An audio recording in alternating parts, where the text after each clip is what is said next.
बिस्मिल्लाहिर्रहमानिर्रहीम। अस्सलाम वालेकुम नाज़रीन, मैं अहमद फ़वाद हूँ और आप मेरा यूट्यूब चैनल देख रहे हैं।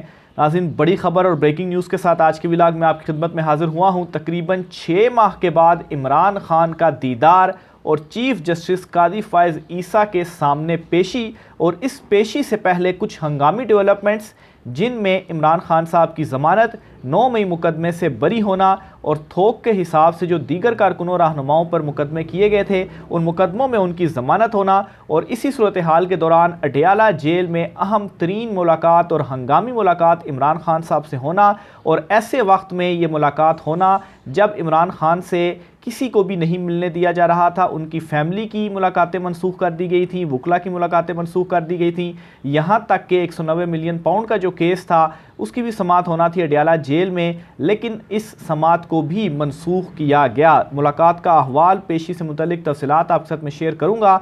और दूसरे नंबर पर नाजरीन, फ़ौज सियासत से दूर और हुकूमत मुस्ताफ़ी, बड़ा मुतालबा सामने आ गया है। इस पर भी कुछ अहम तरीन और एक्सक्लूसिव डिटेल्स आपके साथ में शेयर करूँगा कि कैसे इमरान खान साहब को एक बड़ी जो हिमायत है वो हासिल हो चुकी है। जस्टिस अतर मिनल्ला ने कैसे मेला लूट लिया और GHQ की स्क्रीनों पर इमरान खान आ गया, इस पर भी कुछ तफसीलात हैं, वो भी आज की व्लॉग में आपके साथ में शेयर करूंगा। सबसे पहले तो नाज़रीन, इमरान खान साहब की पेशी से मुतल्लिक आपको बताता चलूं कि नैब कानून में तरमीम का केस, इमरान खान की वीडियो लिंक पर पेशी के जो इंतज़ामात हैं वो मुकम्मल कर लिए गए हैं। अडयाला जेल में इमरान खान साहब की वीडियो लिंक के ज़रिए जो सुप्रीम कोर्ट में वो पेश होंगे, वहाँ पर इंतज़ामात मुकम्मल कर लिए गए हैं। सुप्रीम कोर्ट में तो ऑलरेडी जो सेटअप है वो लगा हुआ है और वहाँ पर ये रूटीन अब बन चुकी है कि वीडियो लिंक के ज़रिए जो वकला हैं वो पेश होते हैं, जो अपने दलाइल हैं वो दूसरे सूबों से भी अगर वो पेश हो रहे हों, कराची रजिस्ट्री से पेश हो रहे हों, तो वहाँ से वो वीडियो लिंक के ज़रिए अपने दलाइल दे देते हैं। लेकिन अडयाला जेल में इंतज़ामात करना थे तो वो इंतज़ामात मुकम्मल हो चुके हैं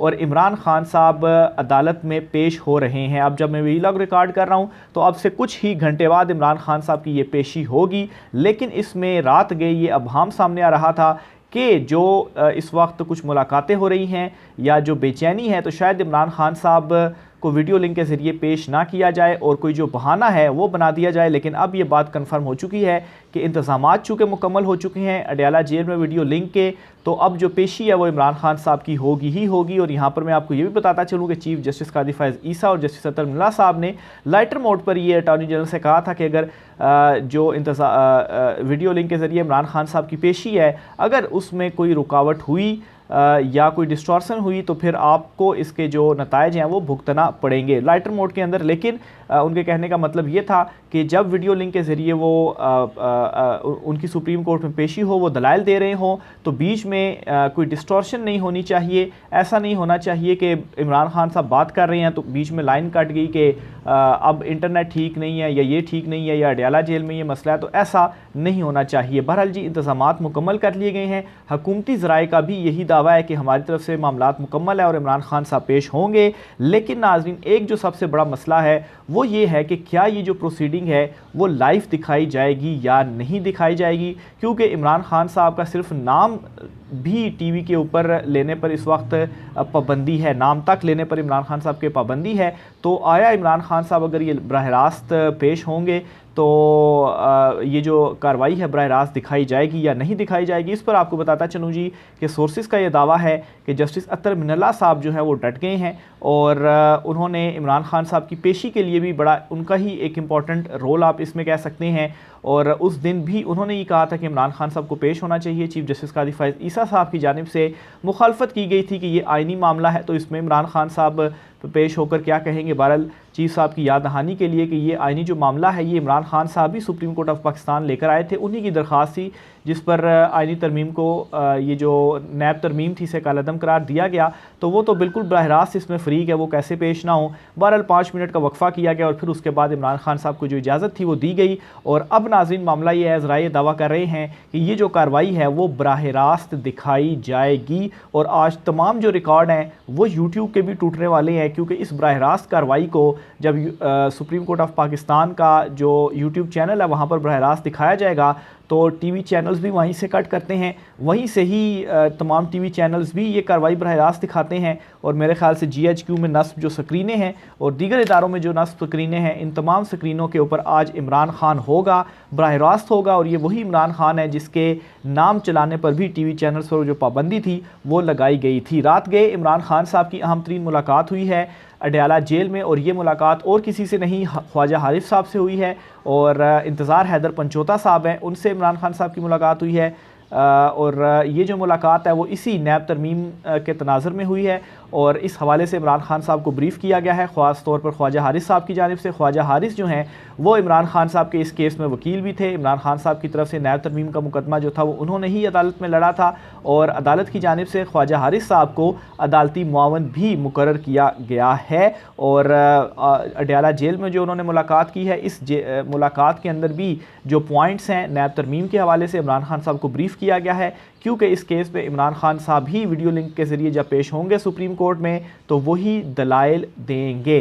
तो बहरहाल जी ये तो होगी इमरान खान साहब की पेशी से मुतालिक बड़ी खबर। दूसरी तरफ नाज़रीन, इमरान खान साहब को अहम तरीन और बड़ी जो हिमायत है वो मिल चुकी है, और इस हिमायत के बाद मज़ीद जो बेचैनी है वो ताकतवर हलकों में बढ़ चुकी है। और ये जो हिमायत है वो मौलाना फजल रहमान साहब की जानिब से मिल चुकी है। और मौलाना फजल रहमान का ये बयान सामने आ गया है कि यहूदी एजेंट के हवाले से जो इमरान खान से मुतालिक उनका बयानिया था या वो नाम लिया करते थे, तो उन्होंने कहा है कि ये सिर्फ़ और सिर्फ एक सियासी बयानिया था। अब सियासी बयानिया का मतलब ये है कि बस आपने तकरीरों में ये नाम ले लिया, असल में इसके पीछे कुछ भी नहीं है। और उन्होंने ये भी कहा कि ये जो मैं बात करता था, आपको इसकी जो क्लैरिफिकेशन थी वो मुझसे लेनी चाहिए थी, तफसील मुझसे लेनी चाहिए थी। मैं वाज़े करता कि ये मैं क्यों कहता था, ये सिर्फ़ और सिर्फ एक सियासी बयानिया है। तो मौलाना फजल रहमान के इस बयान के और इस हिमायत के बाद ताकतवरों की जो बेचैनी है उसमें मज़ीद इजाफा हो गया है। ना सिर्फ इतना, बल्कि मौलाना फजल रहमान ने एक बड़ा मुतालबा भी कर दिया है, और उन्होंने कहा है जी कि हुकूमत मुस्ताफ़ी हो और फ़ौज इंतखाबात से दूर रहे, यानी कि सियासत से दूर रहे। उन्होंने कहा है जी कि प्रेस कॉन्फ्रेंस असल में उन्होंने की और कहा कि अगर कौम नहीं उठेगी और अपने वोट को तहफ़्फ़ुज़ फराहम नहीं करेगी तो फिर हम मुसलसल ग़ुलामी की तरफ जा रहे हैं। तो इमरान खान साहब का जो बयानिया है वही बयानिया मौलाना फजल रहमान ने अपनाते हुए नारा लगा दिया है। उन्होंने कहा कि एक सरकारी महकमा हमारा हाकिम हो, आइन में पार्लियामेंट जो हुक्मरान कहलाती है वो मातहत इदारे की शक्ल इख्तियार कर ले, ये चीज़ हमें किसी कीमत पर काबिल कबूल नहीं है। मौलाना फजल रहमान ने कहा कि हुकूमत है ही नहीं, दरअसल चंद लोगों को अच्छे अच्छे मनासिब मिले हैं, इनको महफूज करते रहेंगे। उन्होंने कहा मुस्लिम लीग नून से मुफाहमत के हवाले से जब उनसे सवाल पूछा तो उन्होंने कहा जी कि लफ्ज़ मुफाहमत अच्छा है, लेकिन जब अपने ही छोड़कर चले जाएं तो यही वक्त है कि हम अपने मौक़िफ़ पर डटे रहें और कौम हमारे साथ रहे। यहाँ पर उन्होंने मुस्लिम लीग नून के हवाले से भी क्लियर कर दिया कि मुस्लिम लीग नून ने उनको धोखा दिया और अब मुस्लिम लीग नून की तरफ मुफाहमत के हवाले से नहीं देखेंगे। उन्होंने कहा जी कि हम जमहूरियत पर यकीन रखते हैं और आइन पर हल्फ उठाया है तो फिर आइन को बालादस्त होना चाहिए, आइनी इदारों को बालादस्त होना चाहिए। ये नहीं हो सकता कि इस्टेब्लिशमेंट मुलाजिम भी हो और हाकिम भी हो, तो बेक वक्त दो चीज़ें नहीं हो सकती। तो यहाँ पर एस्टेब्लिशमेंट को साफ साफ पीछे हटने का मौलाना फजल रहमान की जानिब से कहा जा रहा है। तो ये अहम तरीन हिमायत, अहम तरीन प्रेस कॉन्फ्रेंस है जो मौलाना फजल रहमान की जानिब से कर दी गई है। दूसरी तरफ नाज़रीन जो तहफ़्फ़ुज़ आईन तहरीक है जो एक ग्रैंड अलाइंस अपोजिशन का बनाया गया है और इसके जो सरबराह हैं महमूद खान अचकज़ई, उन्होंने पाकिस्तान तहरीक इंसाफ और दीगर जो इसमें अपोजिशन जमातें शामिल हैं उनके साथ मिलकर एक जो प्रेस कॉन्फ्रेंस है वो की और उनकी जानिब से कहा गया है कि इक़्तिदार उनका हक़ है जिनको अवाम ने मुंतखब किया। यानी कि एक मरतबा फिर से इस मुंतखब हुकूमत पर सवाल उठाते हुए उन्होंने कह दिया है कि जब तक अवामी मैंडेट वापस नहीं मिलेगा पाकिस्तान तहरीक इंसाफ को, जो कि उनका हक़ है जो अवाम ने उन्हें दिया, तब तक कोई जो बात है वो आपसे नहीं होगी। हुकूमत मुखालिफ इत्तेहाद तहफ़्फ़ुज़ आईन तहरीक के रहनुमाओं ने कहा है कि बानी चेयरमैन तहरीक इंसाफ इमरान खान के ख़िलाफ़ 190 मिलियन केस में कुछ साबित नहीं हुआ, अनकरीब इनके ख़िलाफ़ साइफ़र केस भी ख़त्म हो जाएगा। अच्छा, ये तो साइफ़र केस के हवाले से भी उन्होंने कहा। यहाँ पर मैं ये भी वाज़ेह करता चलूँ कि इमरान खान साहब की 190 मिलियन पाउंड केस में तो ज़मानत और रिहाई का ऑर्डर आ चुका है, लेकिन जो इद्दत वाला केस है और जो साइफ़र वाला केस है इसकी जो सज़ाएँ हैं अभी तक वो मुअत्तल नहीं हुई। तो इन दो केसेस में ये बाकी रह गए हैं जिनमें इमरान खान साहब की गिरफ़्तारी डली हुई है और इमरान खान साहब इन दो केसेस की वजह से जेल में हैं, लेकिन ये दोनों केसेस भी आलमोस्ट एंड हो चुके हैं। साइफ़र केस में एक दिन रह गया है कि प्रोसिक्यूशन की जानिब से दलाइल देने, उसके बाद फैसला महफूज और फिर फैसला सुनाया जाएगा। जबकि जो इद्दत वाला केस है उसमें मुसलसल गैर हाजिर हो रहे हैं खबर मानिका के वकील, सिर्फ और सिर्फ एक मरतबा उनकी पेशी होनी है और अगर वो पेश नहीं होते तो जो फैसला है वो सुना दिया जाएगा। हालांकि अदालत की जानिब से ये बारहा कहा गया कि हम फैसला सुना देंगे अगर वो पेश नहीं हुए, और उनको मोहलत दी गई, लेकिन 2-3 मरतबा ये मोहलत दी गई है, अभी तक वो पेश नहीं हुए। और अब पता चल रहा है जी कि जो खबर मानका के वकील हैं वो कहीं अचानक से बैरून मुल्क चलेंगे और पता नहीं वहाँ से वो कब वापस आएंगे। बहरहाल जी महमूद खान अचकज़ई, हामिद रज़ा, लतीफ़ खोसा, असद कैसर और अलामा नासिर अब्बास ने फैसलाबाद में प्रेस कॉन्फ्रेंस करते हुए कहा कि नवाज शरीफ समेत सब सियासी जमातों के सरबराहान को कहते हैं कि वो इक़्तिदार छोड़ें, क्योंकि 8 फरवरी के इलेक्शन में पाकिस्तान तहरीक इंसाफ जीती है। फॉर्म 47 के तहत बैठे लोग नाजायज़ तनख्वाह ले रहे हैं, वो इक़्तिदार छोड़ें, इक़्तिदार उनका हक़ है जिनको अवाम ने मुंतखब किया है। तो मौलाना फजल रहमान के बाद जो ग्रैंड अलाइंस है वो भी एक्टिव हो चुका है। दूसरी तरफ नाज़रीन, केपी हुकूमत के हवाले से भी बड़ी खबर आपको देता चलूँ जी। अली अमीन गंडापुर इस वक्त बिल्कुल सीधे हो चुके हैं वफाक के साथ, और उनका कहना है कि लोड शेडिंग में कमी के लिए वफाक को डेड लाइन हमने दे दी है। एक तो बिजली के नर्ख इतने महंगे कर दिए हैं, ऊपर से केपी में जो लोड शेडिंग है वो ख़त्म नहीं की जा रही। अली अमीन गंडापुर की जानिब से कहा गया कि वफाकी हुकूमत सूबे में लोड शेडिंग कम करने के लिए आज रात तक शेड्यूल जारी करे। अगर शेड्यूल जारी ना हुआ तो कल पेस्को चीफ के दफ्तर जाकर खुद शेड्यूल दूंगा। उन्होंने कहा कि अगर पेस्को ने हमारे शेड्यूल पर अमल ना किया तो सारे निज़ाम को सूबाई हुकूमत अपने कंट्रोल में ले लेगी। हम खुद ये निज़ाम चलाते हुए बताएंगे कि निज़ाम कैसे चलता है। उन्होंने कहा कि ये लोग शराफत की ज़ुबान नहीं समझते, इसलिए अब इन्हें अलग तरीक़ों से समझाना पड़ेगा। उन्होंने कहा कि 10 से 12 घंटे लोड शेडिंग होती है, वहाँ 5 से 6 घंटे लोड शेडिंग की जाए, और जहाँ 15 से 16 घंटे की लोड शेडिंग है वहाँ 8 से 10 घंटे की लोड शेडिंग की जाए। उन्होंने कहा जी कि जो बकाया जात हैं वो हमारे पैसों से काट लें, हमें बिजली चोर ना कहा जाए। उन्होंने कहा जी कि ये लोग फॉर्म 47 वाले हैं, हमारा मैंडेट चोरी करके इक़्तिदार में आए हैं और हम पर ही जुल्म कर रहे हैं। उन्होंने कहा जी कि अगर बिजली लोड शेडिंग में कमी ना आई तो फिर हम इन्हें निज़ाम नहीं चलाने देंगे। तो अली अमीन गंडापुर साहब की जानिब से साफ साफ जो पैगाम है वो शहबाज हुकूमत, चुनतखब हुकूमत को दे दिया गया है। ना सिर्फ इन्हें बल्कि जो गवर्नर केपी हैं अभी रिसेंटली जिनको तैनात किया गया, कुंडी साहब, वो भी काफ़ी ज़्यादा अली अमीन गंडापुर के ऊपर जो तनकीद है वो कर रहे थे। तो इस पर भी जवाब देते हुए अली अमीन गंडापुर ने एक हंगामी इकदाम उनके हवाले से उठाया है और गवर्नर केपी की अपनी रिहाइश गाह केपी के हाउस आने पर जो पाबंदी है वो लगा दी गई है। यानी कि गवर्नर केपी जो है वो अब केपी हाउस में नहीं आ पाएगा, उनके दाखिले पर वहाँ पर जो पाबंदी है वो लगा दी गई है। और इस हवाले से कहना है जी कि बाकायदा तौर पर काबीना से इसकी जो मंजूरी है वो ली गई है। ज़राए के मुताबिक अली अमीन गंडापुर ने गवर्नर की रिहाइश गाह अपनी तहवील में ले ली है, जिसके बाद वहाँ से गवर्नर का सामान भी निकाल दिया है। गवर्नर केपी के फैसल करीम कुंडी अब केपी में अपनी जो है वो एनेक्सी इस्तेमाल नहीं कर सकेंगे। इस हवाले से वज़ीर आला केपी अली अमीन गंडापुर ने मुतलका अमले को भी आगाह कर दिया है।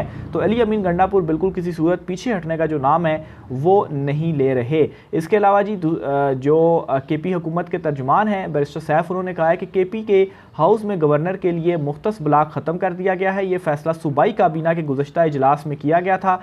केपी काबीना में वज़रा और अरकान असम्बली के लिए रिहाइश का मसला दरपेश था। गवर्नर जो है वो फ़िलहाल अरकान सूबाई असम्बली और वज़रा जो गवर्नर एनेक्सी है इसे फ़िलहाल अरकान सूबाई असम्बली और वज़रा इस्तेमाल करेंगे, जबकि कुंडी साहब जो हैं वो इस वक्त भरपूर मुश्किल में फंस चुके हैं। आखिर में नाज़रीन, बिलावल भुट्टो साहब का एक अहम जो बयान है वो सामने आया है और पार्लियामेंट में गुफ्तगू करते हुए उन्होंने कहा है कि 9 मई को बगावत की गई, PTI माफ़ी नहीं मांगती तो रोना धोरा जारी रहेगा। उन्होंने ये भी कहा जी कि अब अपोजिशन एस्टेब्लिशमेंट के पाँव पकड़कर ज़बरदस्ती मुदाखलत करवा रही है। तो ये जी बिलावल भुट्टो ने पाकिस्तान तहरीक इंसाफ के हवाले से कहा जी कि वो अब क्या कर रही है, वो एस्टेब्लिशमेंट के करीब हो रही है, उनके पाँव पकड़ रही है और ज़बरदस्ती जो मुदाखलत है वो करवा रही है। तो बिलावल भुट्टो साहब को ज़रा याद दहानी करा दी जाए कि ये जो पाँव पकड़ने वाली बात है ये पाकिस्तान तहरीक इंसाफ तो ऐसा नहीं कर रही, लेकिन आपके जो नाना थे बिल्कुल उन्होंने यही काम किया और फिर इसके बाद वो इक़्तिदार में आए और आपके जो वालिद साहब हैं जरदारी साहब, उनकी जानिब से भी यही काम किया गया